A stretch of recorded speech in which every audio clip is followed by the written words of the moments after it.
This is RiverTalks with Jonathan Brush, President and CEO of Unbound.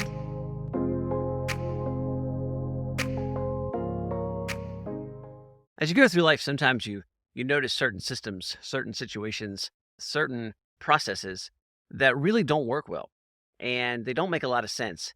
And yet they continue to persist day in and day out because that's the way things always were, because that's the way it is, or there's all kinds of variety of reasons given for this. And I was used to be part of an industry that had a situation like that. I spent about 11 years as a director of admissions for a private selective liberal arts college. And one of the things that I learned when I got in there was that you may use the term admissions counselor. And there's a kind of an idea in college admissions that an admissions counselor has some sort of counseling role.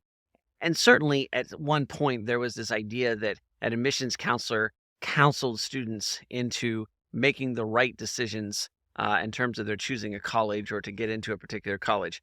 But the reality when I was in the industry and the reality today is that 99% of all colleges and universities are enrollment driven, which is a fancy way of saying they need students to be able to stay in business. And so what that means is that an admissions counselor, for all the fancy words, is a glorified salesperson. And their job is to work leads, is to find people who will enroll in the college and convince them to do that. But even if you use the counselor nomenclature, there was something interesting in that, in any other place, counselors have a respect and a compensation that reflects a significant amount of training and preparation. But, college admissions is really interesting. That's not really the way it works. In college admissions, what's going on is that this is the way the whole industry works. Admissions officers spend a lot of time on the road. They spend a lot of time visiting high schools and doing presentations and going to college fairs and all those kinds of things. And they spend a lot of time on the phones.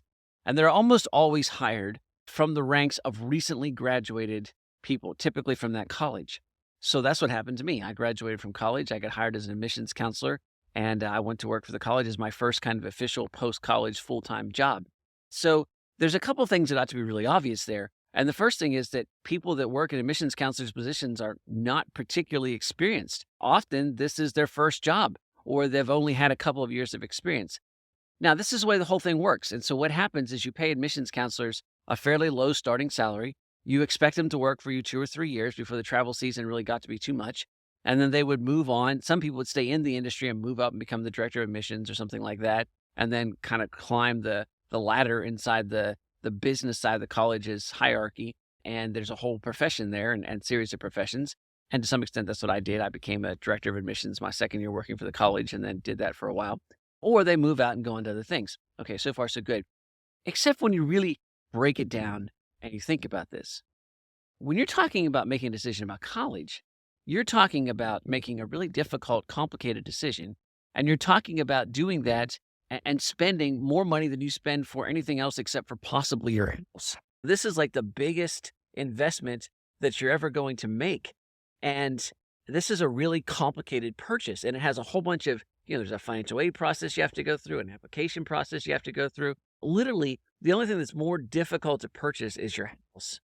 And that entire purchase is to be managed by somebody who 6 months before just graduated from college. This is their first real job. Like, you have people who have 20, 30 years of experience who sell things like boats and motorhomes. And, you have realtors who spend their entire life learning how to sell real estate and to get people into those kinds of purchases. And yet here's the most difficult purchase anybody's ever going to make outside of buying a home. And you entrust that to your lowest paid, least experienced people on the entire campus. And when I mentioned that to my administration, I was like, this is ridiculous. This is a sales job. And everywhere else in every other industry, salespeople are really highly compensated and very experienced. And you want to keep experienced salespeople. They're the lifeblood of an organization. And here we are. We need students to come to this college. And these are the lowest paid, least experienced, shortest tenured people on our staff. That just doesn't make any sense. And the answer was always, well, that's the way we do it. That's the way everybody does it.